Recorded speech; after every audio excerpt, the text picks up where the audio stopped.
भाई बहन मिल करके शोषण किए निषाद होगा ना, ये मछुआ समुदाय को शोषण किया। भाजपा के साथ वो भाई बहन तो नहीं है, सिर्फ वोट उनके साथ भाई बहन नहीं है।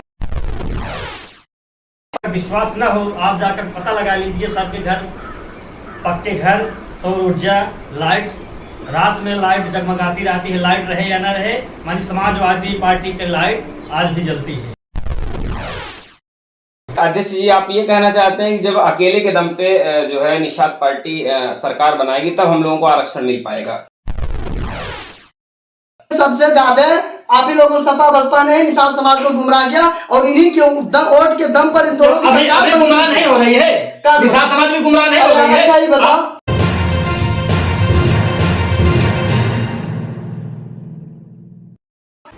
नमस्कार, आप देख रहे हैं NSD टीवी इंडिया। आज हमारे साथ बहुत खास ही मेहमान, दो मेहमान हैं, उनसे हम आपका परिचय कराएंगे।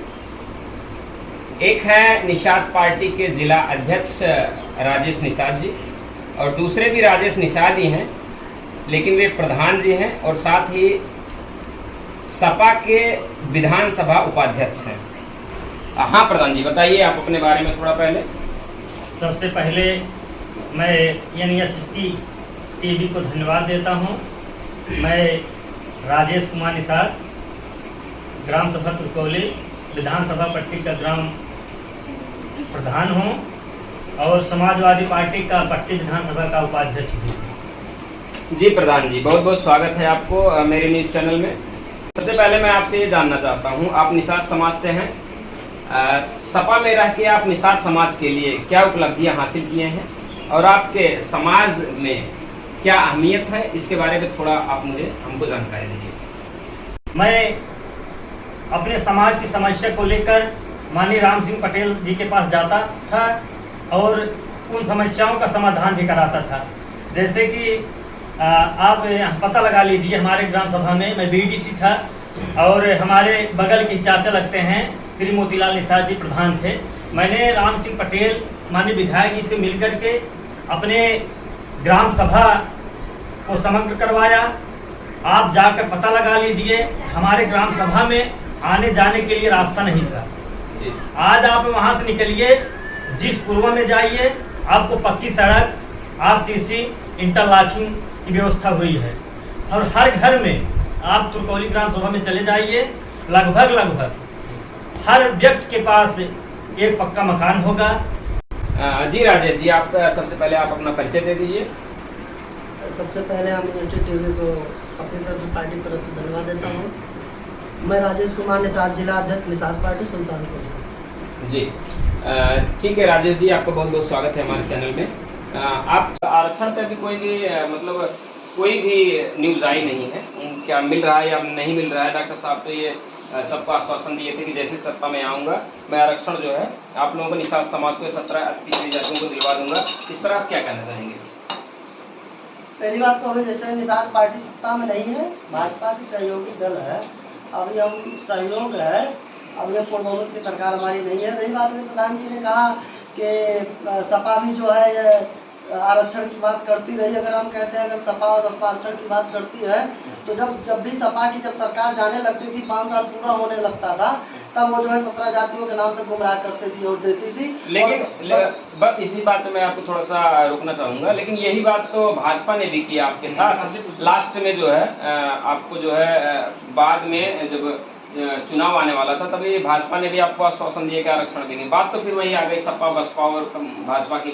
इस पर आप क्या कहेंगे? बात इस पर है 17 जातियों की नहीं है। संविधान की सूची में देखो जब लिखा गया है कि अनुसूचित, अनु माने निचले, सूचित माने सूचित किया जाए, यानी संविधान में जो इस देश को लड़ाई लड़े हैं, जिन्होंने इस देश को मुगल एवं अंग्रेजों से इस देश को आज़ाद कराए है, ऐसे जातियों की एक सूची बनाई गई जिसमें 66 समूह है, जिसमें जिस प्रकार से चमड़े का काम करने वाला लेदरमैन और कपड़े का काम करने वाला वाशरमैन, और उसी प्रकार से संविधान के 53 नंबर पर लिखा गया है कि मछली का काम करने वाला ये मझवार के नाम से है, तो फिशरमैन के नाम से है। ये समूह है इनका जिसका मझवार के नाम से है। तो मझवार की प्रायवाची जाति, अगर चमार की प्रायवाची जातियों का अगर उनका मिलता है, धोबी की प्रायवाची जातियों का मिलता है, तो मझवार की प्रायवाची जातियां जो निषाद के वोट में मल्लाह हैं, इनका भी मिलना चाहिए। लेकिन जब 17 जातियों का नाम लेते हैं तो जो 17 जातियां नहीं है उसमें तो जो भी जातियां जो लीगल संविधान में लिखित है,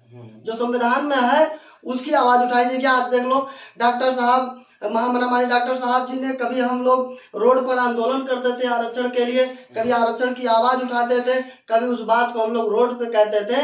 लेकिन आज हम लोग धन्य है, आज देख लो महामना जी ने आज सदन में 2 बार विधान परिषद में भी और सदन में भी जैसे उन्होंने आए और उन्होंने मझवार वाली बात को उठाया और दमदारी से आरक्षण की बात की है।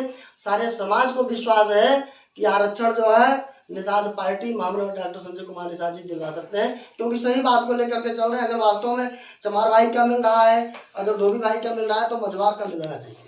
अच्छा प्रधान जी, आपके ऊपर थोड़ा ब्लेम लगा है सपा बसपा को लेके कि अंत में जो है ये जो सत्ता खत्म होने वाली रहती है या फिर चुनाव होने वाला रहता है, फिर ये सपा जो है आरक्षण पे आवाज उठाई थी। इस पर आप कुछ कहना चाहेंगे? भाई वही तो बात है, जब भी सपक सरकार बनती थी और लास्ट में आरक्षण का मुद्दा भी उठाती थी, वही निषाद पार्टी के जो हमारे राष्ट्रीय अध्यक्ष हैं वो भी करते हैं। और जो हर पार्टी में जैसे अब आज लोकसभा चुनाव से हमारा गठबंधन हुआ निषाद समाज से हुआ, ठीक, उसमें तब तक दकानों से आरक्षण का कोई बात नहीं उठी भी तो हुआ नहीं। फिर चुनाव जो है चुनाव जो हुआ विधानसभा चुनाव हुआ है, ठीक है, चुनाव होने के बाद 1 महीने बाद आरक्षण लागू कर दिया जाएगा, लेकिन अभी तक लागू नहीं हुआ। जी जी जी अध्यक्ष जी, मैं ये जानना चाहता हूँ कि जैसे जो सवर्ण का 10% आरक्षण था ये तो कुछ दिनों में ही लागू कर तो दिया, 1 ही महीने में लागू हो गया। 1 महीने में लागू हो गया। कुछ लोग निषाद समाज के लोग यही इस पर ब्लेम कर रहे हैं कि जो है निषाद समाज को गुमराह किया जाए भाजपा की तरफ से। तो आप इस पे क्या कहना चाहेंगे? क्या भाजपा इस पे गुमराह कर रही है या फिर निषाद पार्टी गुमराह कर रही है कि निषाद समाज को जो आरक्षण नहीं दिया जा रहा है? देखिए ऐसा है, आज तक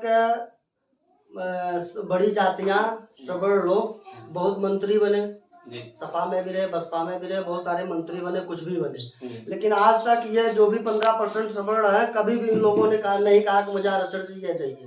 उन्होंने अपनी पार्टी का सपोर्ट किया, उन्होंने अपनी पार्टी का दमदारी से काम किया, उन्होंने कभी भीख नहीं मांगा, उन्होंने अपनी पार्टी को मजबूत किया और 30-40 साल बाद जा करके सत्ता लाया। अपनी पार्टी को जैसे ही सत्ता में पहुंचाया और 24 घंटे के अंदर 10% आरक्षण संविधान में नहीं था, उस संविधान को लागू कर लिया। हम चैलेंज करते हैं, अगर ये निषाद पार्टी को सत्ता में लाओ ना, क्यों गुमराह करते हो? आप पार्टी का काम करो, पार्टी को मजबूत करो। जिस दिन पार्टी को सत्ता में लाओगे उस दिन आप करो 10% संविधान में लिखित नहीं था, तब भी जब 10% ले लिए, आपका तो संविधान में लिखा हुआ है। हम कहते हैं 10 घंटे के अंदर, जिस दिन पार्टी आपकी सत्ता में आएगी 10 घंटे के अंदर यह आरक्षण आपका लागू हो जाएगा।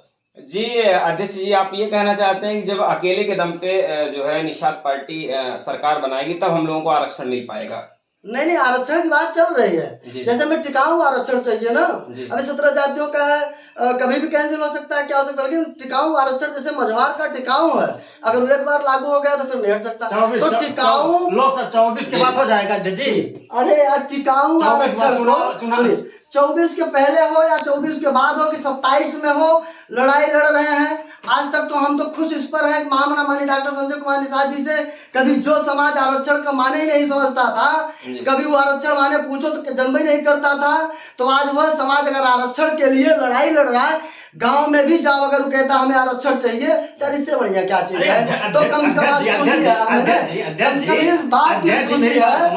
अरे मेरी बात सुनो, कम से कम हमें खुशी इस बात की है, जो समाज कभी आरक्षण को नहीं जानता था आज वो आरक्षण चिल्ला रहा है, आरक्षण का नाम ले रहा है। मुलायम की सरकार थी, आरक्षण की फाइल भेजी गई थी, क्या सपा उसमें माननीय बहन मायावती जी ने रिश्ते लगा दिए। तो हम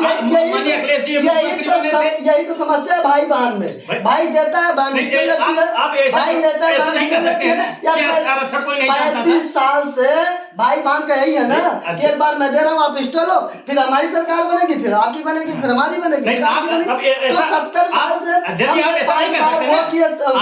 से आप ऐसा नहीं कर सकते। निषाद समाज के बारे में जानकारी हम कहते हैं सबसे ज्यादा आप ही लोगों सपा बसपा ने निषाद समाज को गुमराह किया और इन्हीं के वोट के दम पर इन दोनों की सरकार गुमराह नहीं हो रही है। निषाद समाज भी गुमराह नहीं हो रही है। अच्छा ही बताओ, अब क्यों नहीं सरकार बना लेते भाई? 17 का चुनाव हुआ, क्यों नहीं सरकार 17 चुनाव हुआ कि नहीं हुआ? क्यों नहीं सरकार बना लेते? 17 चुनाव हुआ, सरकार बनाओ। अब कहाँ गई सरकार, क्यों नहीं भाई बना? अब आप बनवाएंगे ना, आप सत्ता में हैं। कैसे सत्ता? हाँ? हम तो सहयोगी दल है ना। सहयोगी दल है। कहाँ भाई सत्ता है? सहयोगी दल मतलब क्या होता है बताइए। हमारे 11 विधायक हैं। 11 विधायक हैं। हम जितना भाई इसके चुनाव पहले क्या क्या बात हुई थी? एक महीने चुनाव खत्म हुआ, 1 महीने बाद आरक्षण लागू हो जाएगा, क्यों नहीं लागू हुआ? लागू होगा ना। कहाँ लागू होगा भाई? अरे यार आपकी सरकार ने इतना आरक्षण को उलझा के रखा है। अध्यक्ष जी, वही तो भाजपा कर रही है। कांग्रेस, मेरी बात तो सुनो, कांग्रेस ने तो उलझा दिया, उस फाइल को इतनी जगह गुम कर दिया है, उस फाइल को एक एक पन्ने को खोजने में इतना समय लग रहा है। अध्यक्ष जी मझवार के सुनिए, हम कहते हैं जब गणना हुई थी तो उस समय कांग्रेस ने उसको फाइल को जला दिया और उस पन्ने को उखाड़ के फेंक दिया। अब उस पन्ने को खोजा जा रहा है ना। 5 बार सपा की सरकार थी, अगर निषाद समाज की सपा हित ऐसी होती तो वो मझवार के पन्ने को खोज करके इकट्ठा कर लेती। आज निषाद पार्टी पहली बार सत्ता में, वो भी सहयोगी दल के रूप में आई है। हम स्वागत करते हैं ना, निषाद समाज कितनी आवाज उठ रही है। तो अगर 5 बार सपा की सरकार थी तो निषाद समाज क्यों नहीं सपा को सबसे ज्यादा बोलना चाहिए ना। सपा वाले क्यों नहीं 5 बार रहे, आरक्षण क्यों नहीं लागू करवा पाया? खाली वही तो गुमराह किए। भाई बहन मिल करके शोषण किए निषादों का ना। इन मछुआ समुदाय को भाजपा के साथ वो भाई बहन तो नहीं है, सिर्फ वोट उनके साथ भाई बहन नहीं है, कर रहे हैं। वो तो अकेली पार्टी है, तभी तो काम हो रहा है। आप सहयोगी पार्टी है, तभी तो काम हो रहा है। आज देखो निषाद समाज हो रहे हैं। अरे आज निषाद समाज का चुनाव, आज विधानसभा चुनाव कितना दिन हो आज निषाद समाज के इसीलिए मान सम्मान स्वाभिमान मिल रहा है ना। आज लोग प्रेमचंद निषाद राज बोल रहे हैं ना। कभी आपके समय में टोटो मल्लावा कहते था हिम्मत है, आज निषाद राज कर रहे हैं ना। तो एक साथ में सब कुछ नहीं मिल सकता ना, सब कुछ मिलेगा। आप विश्वास रखिए, काम करिए, सब कुछ मिलेगा। समय आने दीजिए। बसपा को 35 साल लग गया था, 35 साल में सत्ता में पहुंची। जैसे ही पहुंची उनके घर पे उनका जो है किस्सा मान सम्मान स्वाभिमान नौकरी सब कुछ चला गया। तो महामना डॉक्टर संजय कुमार नेताजी, आप विश्वास रखिए, बातें समाज को बताइए। 35 साल लग जाएगा, फिर चुनाव होगा, 24 को होगा, फिर 25 को होगा, चुनाव होगा, उसके बाद आरक्षण लागू होगा। इसको बताइए ना। जो हमारे समाज के नेता है, दलाल नेता जो दूसरी पार्टियों में बैठे हैं, वही बात है, गुमराह कर रहे हैं। हमारे प्रतापगढ़ संगठन की बात है जज जी, हमारे प्रतापगढ़ के संगठन की बात है। आप जो बता रहे हैं, दलाल बता रहे हैं, आप बताइए डॉक्टर साहब किस जगह मीटिंग करने आए हैं और जिस जगह मैं न हूँ। आप आचार संहिता के बाद आप शायद जानते हैं, मैंने चांदा कोयलीपुर से मानी डॉक्टर साहब पूरा काफिला लेकर मैं ढाका में आता है। हमें पता है कि प्रतापगढ़ वाले ही हमें शुरू में कैडर दिए थे, आप साथ में आए थे, हमें पता है जी। लेकिन फर्क इतना है कि किसी भी काम को करने से पहले उस पर पूरी तरह से विश्वास करना होता है। जैसे अगर हम कोई किसी गड्ढे को अगर खोद रहे हैं या बोरिंग कर रहे हैं, 10 फीट बोरिंग किए और बंद कर दिए, कल फिर चालू करेंगे तब तक 60 हो गया, फिर वही 10 ही करेंगे। सुनिए मेरा, तो हमें जब तक उस कार्य को पूरा ना हो जाए, जब तक उसमें पानी न आ जाए, तब तक सारा बोरिंग करते रहो। जैसे देखो, विश्वास मस्ट होता है जब आप विश्वास करके काम करोगे, क्योंकि समाज में जो समाज जब तक एक नेता एक नारा एक झंडा एक निशान, जब तक 5 तैयार एक ही नहीं। जब 20 नेता मानोगे तो लात खाएंगे। ऐसे एक नेता 50 नेता, एक नेता के ऊपर विश्वास करो, उसी पार्टी काम, एक ही पार्टी में विश्वास काम करो, तब समाज का भला होगा। तो इसलिए जैसे हम सुल्तानपुर की बात आती है, वो ज्यादा तेज है वहाँ ज्यादा, तू सुल्तानपुर वालों ने पार्टी पे विश्वास किया ना, एक नेता पे विश्वास किया ना, अपने झंडे पर विश्वास किया ना।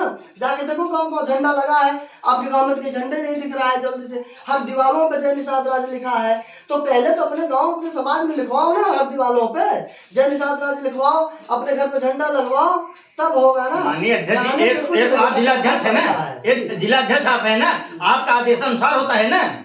नहीं आपका आदेश हुआ, डॉक्टर साहब का आदेश हुआ, राष्ट्रीय अध्यक्ष का आदेश हुआ। अगर हमारे जिला अध्यक्ष हैं, जिला अध्यक्ष के पास कोई आदेश आया कि भाई अगर जय निषाद लिखना है, कुछ भी लिखना है, अगर हम नहीं चल रहे हैं, जो सहयोग होगा भाई, सहयोग जो होगा सहयोग देने के लिए तैयार हैं। बिल्कुल। अब एक चीज बताइए, मैं एक बार क्षेत्र पंचायत सदस्य रह चुका हूँ, दोबारा फिर हम प्रधान भी हुआ हूँ, दोबारा प्रधान हुआ हूँ। अब बताइए हमारे ग्राम पंचायत में निषाद पार्टी से प्रत्याशी घोषित कर दिएंगे, क्यों घोषित कर दिएंगे? मैं निषाद समाज का बुराई नहीं करूंगा भाई। हमारी ग्राम पंचायत तुरकौली में आप पता लगा लीजिए किसका कितना वोटर है, कितना कितना माहौल है पता लगा लीजिए। अगर पार्टी से अगर आप प्रत्याशी घोषित कर रहे हैं भाई क्यों बैनर लगवा दिए भाई? अगर हमारे खिलाफ आप पार्टी, हम लोग 5 लोग सब निषाद हैं, 5-6 लोग प्रत्याशी हैं, एक लोग क्यों दे दिए भाई? जिसके पास कोई कुछ नहीं है उसका आप होर्डिंग लगवा दे रहे हैं, निषाद भाजपा प्रत्याशी समर्थित प्रत्याशी हैं। तो हम समाज बुराई क्यों नहीं बुराई करेंगे भाई? उस समस्या का समाधान होना चाहिए। देखो मैं अध्यक्ष जी अभी निषाद जयंती में दाऊदपुर जो है मैं खुली मंच पे कहा इस बात के लिए। सुनिए, हम कह रहे हैं उस बात को आप राष्ट्रीय अध्यक्ष तक पहुंचाइए ना। आज माननीय कैबिनेट मंत्री जी आप जाकर के वहाँ बात करिए। सुनिए मेरी बात को, जैसे जब काशीराम पार्टी को खड़ा कर दिए, जब पार्टी डेवलप कर गई तो उन्हीं में जो ज्यादा बुद्धिमान थे वो लोग ज्यादा पढ़े लिखे थे, वो लक्ष्य पार्टी बनाए। बहुत सारी पार्टियां तोड़ के देखो, बहुजन मुक्ति मोर्चा बना लिए, वो हम ज्यादा बुद्धिमान है। क्या बसपा का कुछ उखाड़ पाए? बसपा 4 बार तब से सरकार बनी, लेकिन आज तक वह एक भी सीट नहीं जीत पाई। तो इस समय निषाद वंश में, ये मछुआ समुदाय में निषाद पार्टी के अलावा इस पूरे भारत की बात कर रहा हूँ, बहुत सारे प्रांतों में विशेष करके उत्तर प्रदेश में निषाद पार्टी के अलावा दूसरी पार्टी कुछ नहीं कर पाएगी। सिर्फ उसका विरोध करने से अच्छा हम ही चाहेंगे। अगर आपको जिले में कोई समस्या है तो आप चल करके, आप नहीं चल पा रहे, मैं आपका समर्थन करता हूँ, मैं आपको साथ में चलूंगा। आप चलिए, राष्ट्रीय अध्यक्ष जी से वहाँ बात होगी, आपको भी जिम्मेदारी दी जाएगी। हमके जो जिम्मेदारियां हैं अगर आप ले रहे हो, चलो मैं भी चलता हूँ, राष्ट्रीय अध्यक्ष से बात करूंगा। माननीय राष्ट्रीय अध्यक्ष मेरे द्वार मेरे घर आए हैं, अध्यक्ष जी रहे हैं, और अध्यक्ष जी माननीय राष्ट्रीय अध्यक्ष जी के कहने अनुसार भी चलता हूँ। और वहाँ हेलीपैड पे जो यहाँ चुनाव के पहले आए थे, यही ढकवा बाजार में नगर एक फील्ड है, वहां पर आए थे। वहां जो हेलीपैड बना था वहां अपना जिला अध्यक्ष नहीं गया, माननीय डॉक्टर साहब, मैंने जबरदस्ती हेलीपैड पे गया। यही तो समस्या है। डॉक्टर साहब कर क्या रहे हैं आप जानिए। पहले हमारे समाज की जो सामाजिक ऊर्जा है बहुत ज्यादा है। जैसे अभी कोई गांव में मर जाता है तो पूरे गांव के लोग इकट्ठा होकर के वहां जाएंगे, क्योंकि सामाजिक ऊर्जा दिखा दें कि यहाँ इतनी ज्यादा भीड़ हो गई है, सब एक साथ में है। लेकिन जब वही राजनीति की बात आती है तो उसमें दुश्मनी निभाते हैं, 10 लोग आते हैं, उसमें 4 गुट बढ़ जाता है। तो उस सामाजिक ऊर्जा को राजनीतिक ऊर्जा में बदल दो। चलो जिस दिन ये कर दोगे ना तो उस दिन आपकी सरकार होगी। यही महामहिम डॉक्टर संजय कुमार शाह जी कर रहे हैं कि अगर यह हमारी जो सामाजिक ऊर्जा सबसे ज्यादा है, तो अगर 3.5% के दलित भाई की सामाजिक ऊर्जा छोटी थी और पौआ भर है, अगर वो अपनी राजनीतिक ऊर्जा में बदल करके सब कुछ ले लिए तो हम तो झुआ भर है, हमारा 18% वोट झुआ भर है। इस सामाजिक ऊर्जा को प्रधान की राजनीतिक ऊर्जा में बदल दो। आप प्रधान नहीं यार, आप तो जो बहुत कुछ बन सकते हैं। इसलिए हमारा आपसे निवेदन है कि आप जो आपके यहाँ सामाजिक ऊर्जा इसको राजनीतिक ऊर्जा में बदलो। उसको बदलने के लिए जो भी जरूरत पड़ेगी महामना जी से भी हम चल के मिलवाते हैं। जो भी गलतियां हुई हैं उसको भी सुधार किया जाए। जिला अध्यक्ष जी आप ये जान लीजिए, माननीय अगर राष्ट्रीय अध्यक्ष जी यहाँ पर नहीं आए होते तो यहाँ ग्राम पंचायत अतरौरा पुरकौली से वहाँ भाजपा को कुछ भी वोट नहीं मिलता। माननीय डॉक्टर साहब आने के कारण हम लोग साइलेंट हो गए थे कि भाई ठीक है, विकास में जो अगर वास्तव में माननीय राम सिंह विधायक जी अगर विकास किए हैं तो उनको जो पढ़ता है पढ़ने दीजिए। हम लोग प्रचार प्रसार नहीं किए थे कि उनको वोट दो उनको वोट दे, लेकिन अगर माननीय विधायक जी राम सिंह पटेल जी समाजवादी पार्टी विधायक हैं, उन्होंने काम किया है, इसके लिए यहाँ से उनको वोट मिला था। वो भी अपने ही समाज से आते हैं। आप पता लगा लीजिए, चाहे गहबरा हो या संग्रामगंज हो, गंजा हो, या सारे उनके कार्यकाल में सारे गांव समग्र हुए थे, सारे विकास हुए हैं। पता हम लोग कैसे छोड़ के चले जाएं भाई? अगर हम लोग प्रताड़ित हो रहे हैं, हम अपने जिला अध्यक्ष बता रहे हैं कि हमारी जांच हो रही है, जो वास्तव में काम नहीं कर रहा है उसकी जांच नहीं हो रही है, हम लोगों की जांच हो रही है। हम लोगों के पंचायत भवन के यहाँ से लेके वहां तक सालों 20 बार नींव खोदी जा रही है, हम लोगों की जांच हो रही है। हमारा राष्ट्रीय अध्यक्ष लोकसभा चुनाव से गठबंधन है, हम लोग क्यों जांच हो रही है भाई? हम लोग काम भी कर रहे हैं, जांच क्यों किस बात की है? तो हमारे माननीय जिला अध्यक्ष हमारे, हम लोगों की बात समस्या को सुलझाना चाहिए ना भाई। अगर आप जिला अध्यक्ष है, आप लोग हमारी हम समस्या को नहीं सुनेंगे भाई, हम लोग आम तो रहेंगे ही।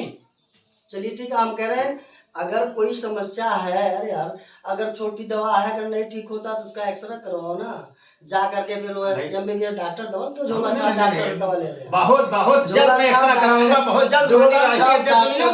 बहुत जल्द आप झोला छाप मैं यहाँ प्रताप करके संगठन के बारे में बहुत जल्द हम अवगत कराऊंगा। माननीय राष्ट्रीय बढ़ती रहेगी, बीमारी मत बढ़ाओ, जाकर के एमबीबीएस डॉक्टर से दवा लो, सब ठीक हो जाएगा। और रही बात आप समाज की बात कर रहे हो, तो जब दलित समाज में सारी यही कांग्रेस में भी जितने भी सुरक्षित सीटें हैं, कम से कम 50-60 विधायक चमार भाई जीत करके जाते थे, लेकिन कुछ नहीं कर पाते थे। तो जाति के नाम पर कुछ नहीं कर पाएंगे, पार्टी के नाम पे सब कुछ होगा। तो पार्टी के आप आगे बढ़ाओ, समाज आगे अपने आप बढ़ जाएगा। माननीय हमारी अध्यक्ष जी, पार्टी के साथ आप एक काम करो। माननीय अध्यक्ष जी, आपको मैं लेटर दिखाना चाहूंगा। माननीय राम सिंह विधायक विधानसभा पट्टी अभी समाज के ही हैं, हमारे इन लबेदा गांव के जो है कैंसर से पीड़ित है, श्रीमती प्रमीला देवी पत्नी स्वर्गीय नंदलाल निषाद, ग्राम सभा लबेदा। हमारे बात मेरे संज्ञान में से आया, कोई बंदा वहां से बताया कि कैंसर से पीड़ित है, दवा के लिए परेशानी है। तो हमने कहा कि भाई वहां से मैंने विधायक जी से बात की है कि भैया जी ऐसी बात है विधायक जी। तो उन्होंने कहा एस्टीमेट बनवा के लेकर आओ। हमने गया, एस्टीमेट बना के लेके गया, आप देख लीजिए लेटर है। माननीय विधायक जी ने लेटर लिखा 4 लाख रुपए के लिए दवा के लिए। भाई समाज के लिए आपके ग्राम सभा के जो राजेश निषाद है, एक छतौना कला के हैं, उनके कोई रिश्तेदारी में है विनय का, कोई है कैंसर से पीड़ित है, वो भी हमको इस बात के लिए अवगत कराए हैं। मैंने विधायक जी से बात किया हूँ, वो हमके एस्टीमेट बनवा के लेके आइए, मैं चलता हूँ विधायक जी से लिखवाता हूँ। नहीं, हम ये कह रहे हैं किसी को अगर दोबारा विधायक बनना है, अगर वो क्षेत्र में रहना है, तो हम कह रहे जनता जो है, वोटर जो है भगवान है। अरे यार, अगर वो भगवान की पूजा नहीं करेंगे, वोटर उनको वोट दे करके भगवान, वोटर भगवान है, अगर उनको समझ में है वोटर भगवान है और हमें जो है आज सत्ता में पहुंचाया है, अगर उन्हें लायक बनाया है, तो उनकी जिम्मेदारी बनती है, उनकी नैतिक जिम्मेदारी है कि अपने उस वोटर जो भगवान रूपी वोटर है उसकी व्यवस्था देखें। लेकिन अगुआ तो चाहिए, आपने काम किया, अच्छी बात है, उसके लिए मैं आपको धन्यवाद देता हूँ कि समाज की समस्या हो रही है, उसके लिए आप विधायक जी से बात कर रहे हो, तो अच्छी बात है। लेकिन कभी हम लोग जो है आवाज नहीं उठा पाते थे, आज पार्टी आई है, पार्टी के नाते आज लोग जान रहे भैया हाँ निषाद राज है, सम्मान मिल रहा है, सम्मान मिल रहा है। अगर आज मान सम्मान मिल रहा है तो कोई माने या ना माने, आज महामना डॉक्टर संजय कुमार निषाद जी की देन है, निषाद पार्टी की देन है। आज जो भी दूसरी पार्टियों में जो नेता है निषाद समाज के, अगर उन्हें तवज्जो मिल रही है तो सिर्फ पार्टी की देन है, क्योंकि इसके पहले बहुत सारे नेता दूसरे समाज थे, आज निषादों को बुलाया जा रहा है दूसरी पार्टियों में, उन्हें मंच बैठाया जा रहा है, उन्हें सम्मान दिया जा रहा है। क्यों दिया जा रहा है? इसलिए दिया जा रहा है भैया इनकी भी पार्टी बन गई है, पकड़ो नेता को, पकड़ो इनके नेता को, पकड़ो ना, इनका वोट सब उस पार्टी में चला जाएगा। तो कोशिश करेंगे, प्रयास करेंगे ना, तो नेता से कुछ नहीं होने वाला, पार्टी से होगा। इसलिए पार्टी के साथ मिल करके सारे लोग दमदारी से काम करो। अगर पौआ भर वाले राज कर रहे हैं तो आप झुआ भर हो, अगर असली निषाद के वंशज हो, महाराजा गोराज निषाद राज के वंशज हो, तो एक साथ मिल करके आओ, पार्टी में काम करो। रही बात जो विसंगतियां हैं प्रतापगढ़ में, और उसकी जो बातचीत होगी वो जल्दी ही दूर किया जाएगा। चलिए, बहुत बहुत धन्यवाद राजेश जी, आप अध्यक्ष जी को धन्यवाद, प्रधान जी को बहुत बहुत धन्यवाद, बात करके अच्छा लगा।